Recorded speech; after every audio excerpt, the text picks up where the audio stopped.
My name is Tony, and today I want to talk about a rugby story that has captured attention across the entire rugby world.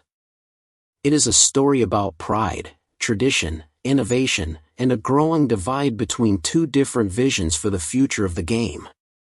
What started as a discussion about new Super Rugby Pacific law trials quickly escalated into a heated public debate involving one of Australia's most respected rugby figures, Phil Waugh, and former international referee Mathieu Raynal. As the 2026 rugby season approached, excitement was building across Australia, New Zealand, and the Pacific Islands. Supporters were eager to see how teams would perform, coaches were preparing fresh strategies, and players were pushing themselves through intense preseason training camps. Yet before a single ball had been kicked, one of the biggest stories in rugby was already dominating headlines. The controversy began when SANZAR announced several new law modifications for the upcoming Super Rugby Pacific season. The objective was clear. Officials wanted to reduce stoppages, increase ball and play time, encourage attacking rugby, and make matches easier for new fans to follow. The changes were presented as part of rugby's ongoing evolution, an attempt to ensure the game remained exciting in a modern sporting environment. Immediately, the rugby community reacted. Some coaches welcomed the changes, believing they would create faster and more entertaining contests. Attack-minded players were excited by the possibility of more open play and greater attacking opportunities. Others, however, feared that rugby was moving too far away from its traditional foundations.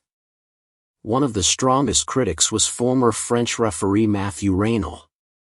Known throughout rugby for his direct opinions and deep understanding of the laws, Mathieu Raynal questioned the direction that Southern Hemisphere rugby appeared to be taking. In his view, the sport's unique identity was built upon key elements such as scrums, mauls, and physical contests between forwards. Reducing the significance of these aspects could fundamentally change what rugby represented. His comments quickly spread across international media. According to Mathieu Raynal, Northern Hemisphere rugby had no reason to follow these changes. Competitions such as France's Top 14 continued to attract huge crowds, strong television audiences, and widespread public interest. Stadiums remained full, supporters remained passionate, and clubs continued to grow their fan bases. To many rugby fans in Europe, this was evidence that the traditional version of the sport was working perfectly well.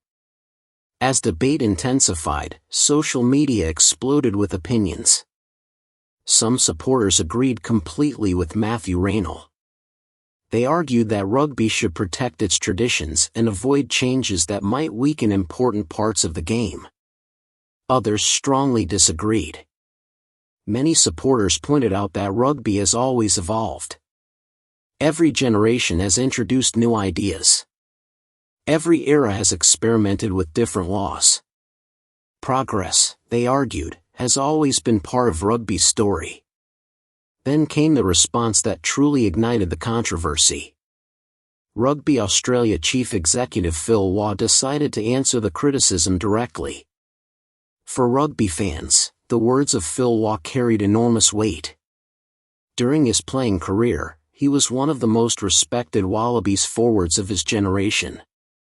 He built his reputation through leadership, toughness, and relentless commitment.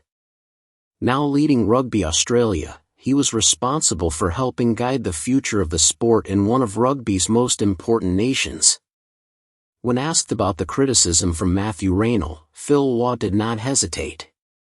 Instead of focusing only on the new law trials, he defended the entire legacy of Super Rugby.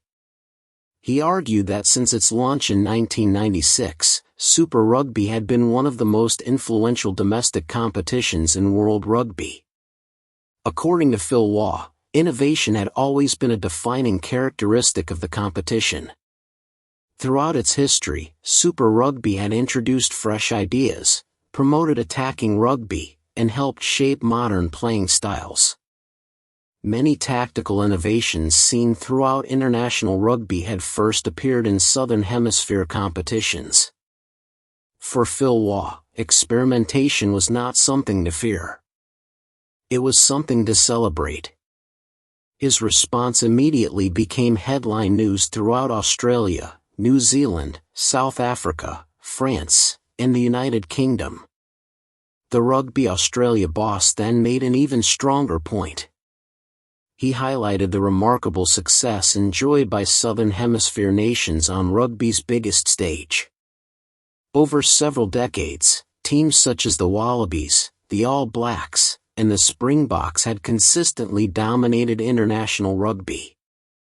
Legends such as Richie McCaw, Dan Carter, Joan Alamu, John Eales, George Gregan, David Campese, Sia Khaleesi, Brian Habana, and Victor Matfield had emerged from Southern Hemisphere rugby systems.